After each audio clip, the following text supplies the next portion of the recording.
Hi, I don't tip, and this is Gentlemen Prefer Cinephiles. Yeah. I'm Charlie. This is my lovely co-host. Charlie. She's Erynn. Hi. What, you trying to make a cute joke? Yeah. That's my job. What are we talking about today? Today we're ranking Tarantino. Whoa. Yada yada yada. It's kind of 9 movies, but technically 2 are part of the same movie, so... Yeah, and I want just to go over a bit of rules here.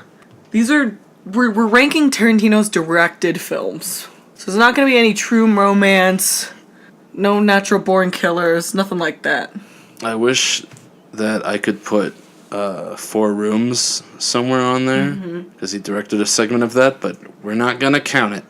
We're not going to count it. I'm not going to allow it. It's pretty good, though. I like it a lot. So... Let's just get right on to it. Jump in. We'll start with the bottom. And oh yeah, I haven't seen My Best Friend's Birthday or Death Proof all the way through. I've seen them. I can't have those on mine. I don't consider My Best Friend's Birthday a real movie. It's more of I completely forgot about that. I don't have Death Proof on my list. It's kind of like a low tier student film. But you know, you can see where it's going before Reservoir Dogs. Mm-hmm. So, okay, My Best Friend's Birthday isn't on. So I haven't seen Death Proof. So one of these, I'm just gonna start at number 8, I guess. Death Proof is my bottom of the list. Really? It's my least favorite because it's just okay. It's fun. It's a cheesy throwback movie, and Kurt Russell's in it. I dig it, but it is by far the worst. But The Worst by Tarantino is still pretty good. Yes. And I just want to say, this list was really difficult for me because I love all of Tarantino's films. So me putting any film, like these films in order, like it was just by how much, like it was kind of like just a love meter, you know? It was like which one I loved the least versus which one I loved the most, you know? Okay. So my lowest loved one is Reservoir Dogs. Wow. I think it's amazing and really well done, but it's just I don't like it as much as I like the other ones. That's pretty wild, my man. I personally I'm not as invested in the stuff with Mr. Orange. Really? Yeah, I'm not as invested in that storyline, and that's probably what makes me not rank it higher. I love his stuff. I love how they kind of go through how acting actually goes with him. And I think Tim Roth gives a really good performance, especially when he has to play him in pain. And of course, Mr. Blonde and Mr. White and Mr. Pink, everybody's so good. Okay, so yeah, that's my number 9. My number 8 pick is Kill Bill Volume 2. It's good. Again, I just feel like it really doesn't do it for me in terms of the beginning. I just feel like it drags on too long without a lot of substance to it, which people can feel free to disagree with me.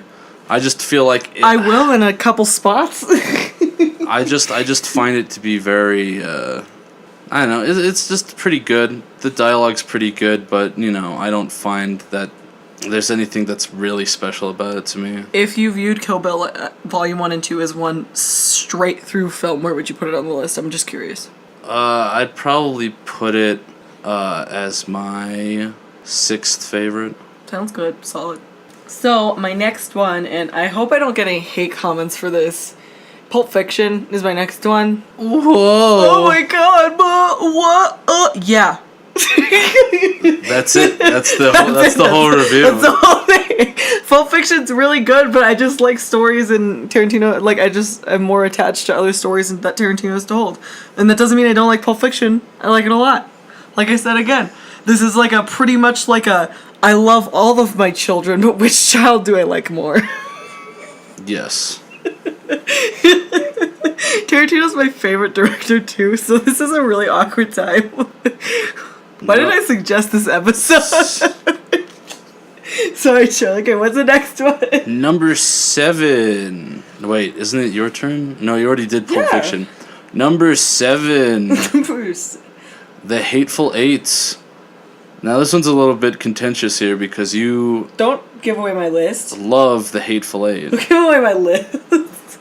And The Hateful Eight is the perfect film. I find that I think that it's another one that I feel has pacing issues and is a little bit atonal sometimes.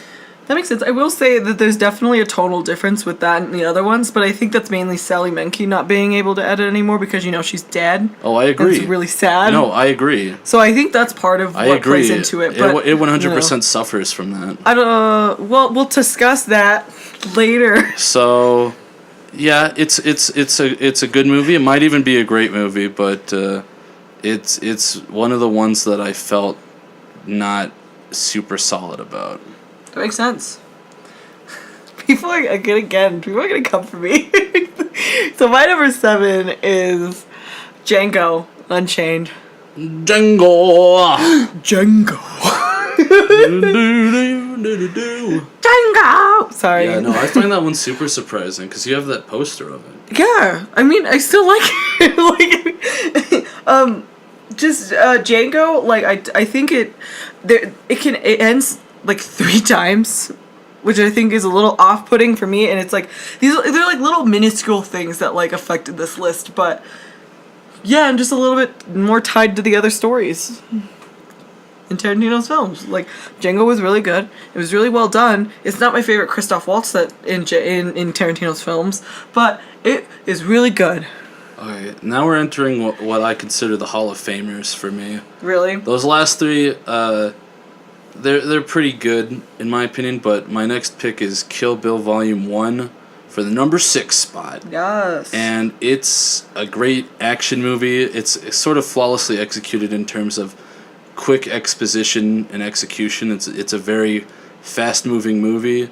I love the cinematography and the colors, and Erynn Ishii is one of my favorite characters in Tarantino's films, so she's so good. I put that one forth. I really, really enjoy Kill Bill. It's a great movie. It's not the deepest movie, but it's an amazing action movie. I would agree because it's also my number 6 pick. What? Yada. I don't know why I'm falling into the Baby Driver thing today. I'm sorry. So, yeah, I just think Kill Bill Volume 1 is really well done. Do you mind if I go into my 5th pick to discuss it? Because it's okay. Technically, it is your 5th pick. What? I had Death Proof on mine, you see. Can I go to my next pick? If you don't mind. Yeah. Great, solid, good.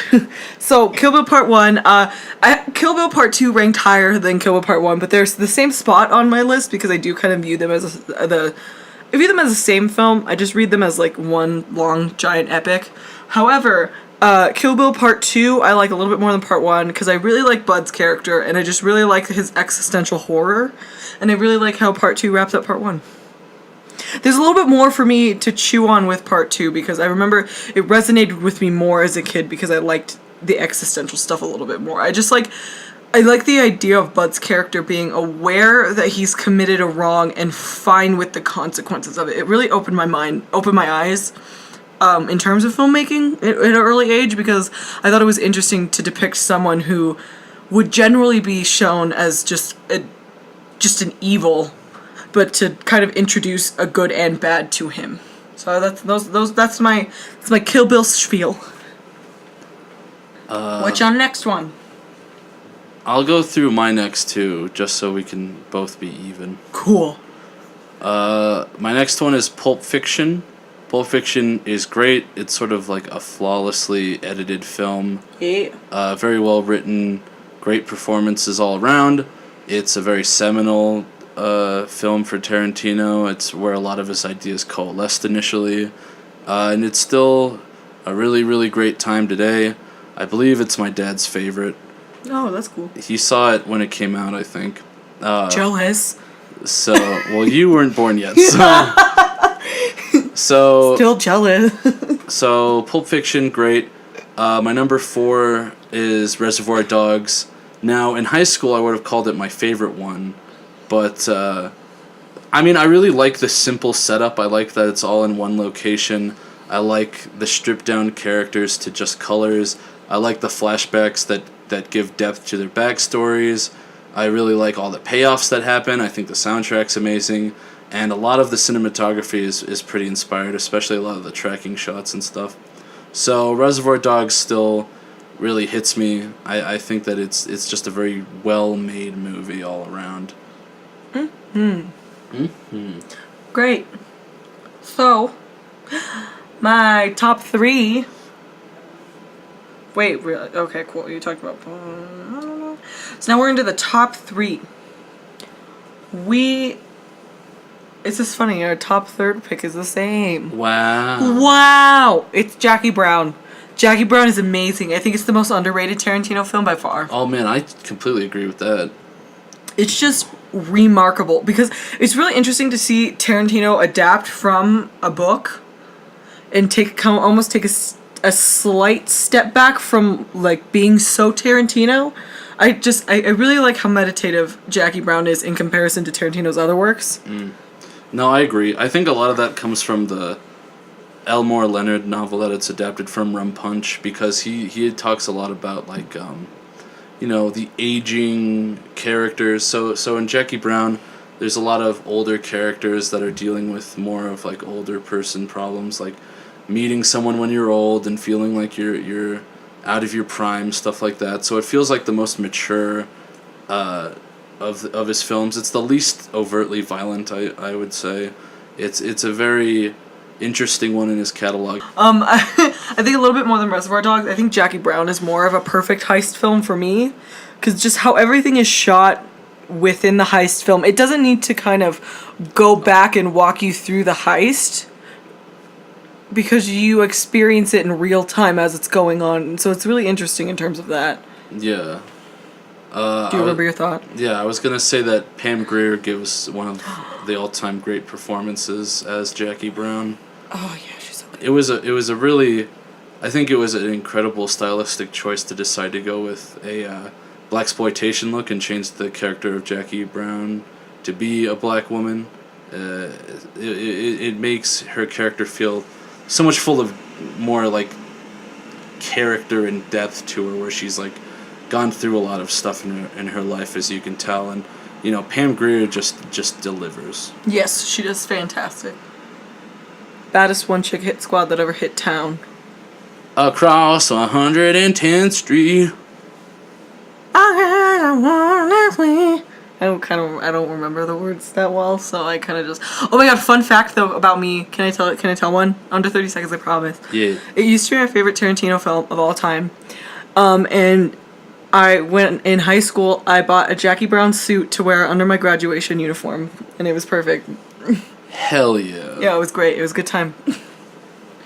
Burn the house down. Yas. Okay, you're number 2. It's your turn. Is it my turn? Yeah. My number 2 is Lovingly Inglourious Bastards. It's one of the only films that I would describe as perfect. Oh yeah. It's remarkable. I think from the opening scene on, it's just it's a really long film, but it doesn't feel long at all. Mm-hmm. It's a really interesting narrative for World War II film, because it's not pandering in any way. It's not a. I'm not gonna go on a Schindler's List rant. We'll save that for the Dasnowski episode. Sure.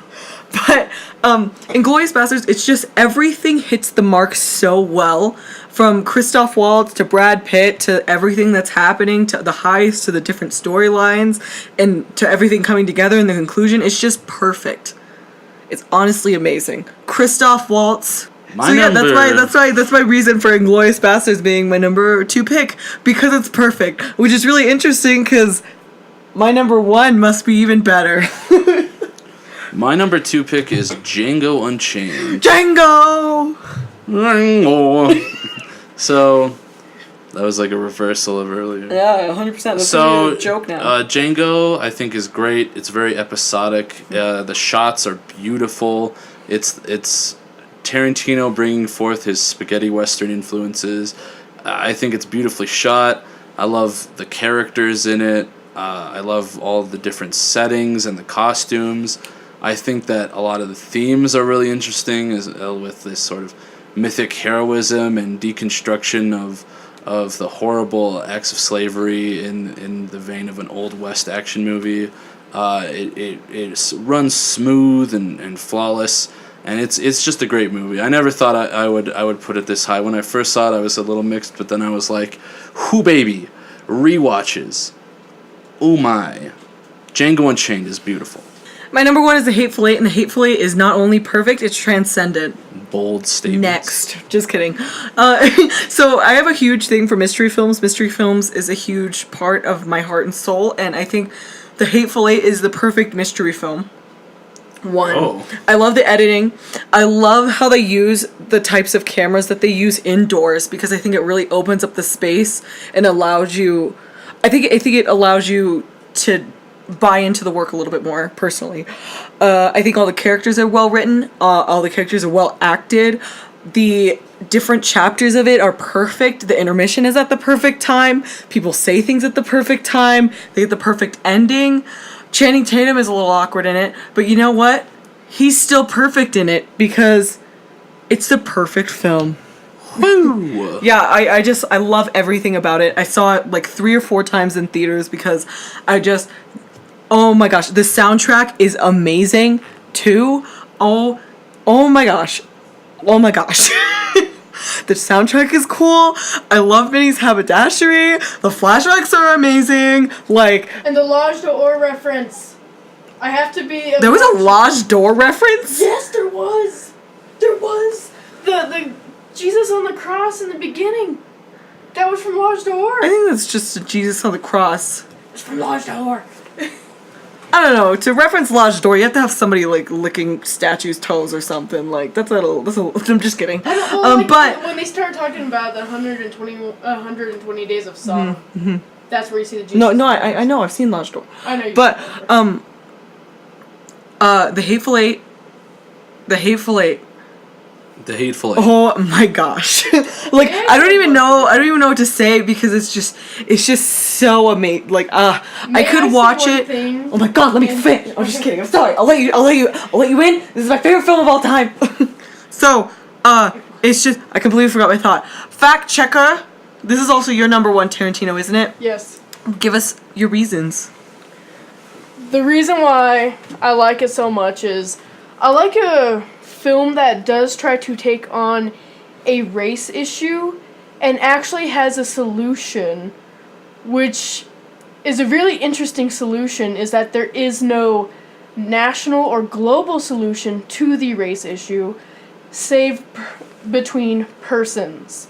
So you have the Samuel Jackson character, and I forgot the actor who played... Walton Goggins? Yeah, Walton Goggins character. Walton Goggins. Yeah, Walton Goggins. Walton Goggins is Walton the actor. Goggins. So, okay, so you have the Samuel Jackson character, and the... Walton Goggins. Walton Goggins It character. sounds like a fake name, but it's real, I swear. Yes. Okay. Character, who you have the Walton Goggins character racist throughout the entire thing against Samuel Jackson's character, and Samuel Jackson's just trying to keep it together with his fake letter from the president. And at the end, when they are the... Oh, I'm sorry. No, I'm just Spoiler kidding. alert. And so at the end, when that letter means nothing anymore, and he crumples it up and he throws it away, and they are just reduced to absolutely nothing, and perhaps even dying, they come to an understanding, and the race issue is healed between them two, but not on a national or global level, which I find is a very interesting concept and a very interesting message in a film to have. And that is why it's my number 1. Another thing I'd like to touch on with The Hateful Eight is it's a lot of people around when it was released were like, this is a racist, sexist mess, blah blah. But I think it indulges in the horrors of racism and sexism in a very intellectual and well thought out way that is very reasonable in terms of trying to get an audience to be reflective upon those ideas. But yeah, The Hateful Eight's my favorite. It's actually also my favorite film of all time, so it's at the top of my Tarantino rate, of course. Yes. Charlie, your number 1. My favorite Tarantino film is Inglourious Bastards.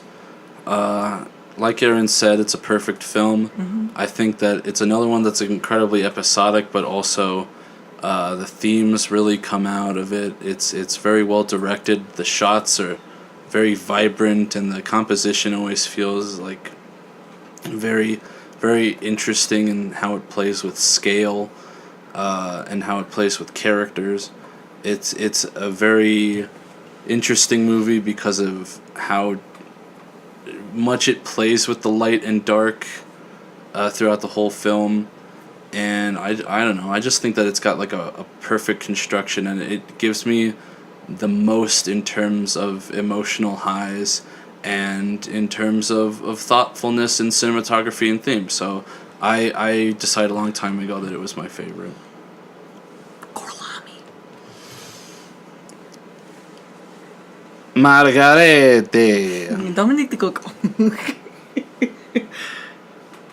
He speaks the third best Italian. I don't speak Italian exactly. Like I said, third best.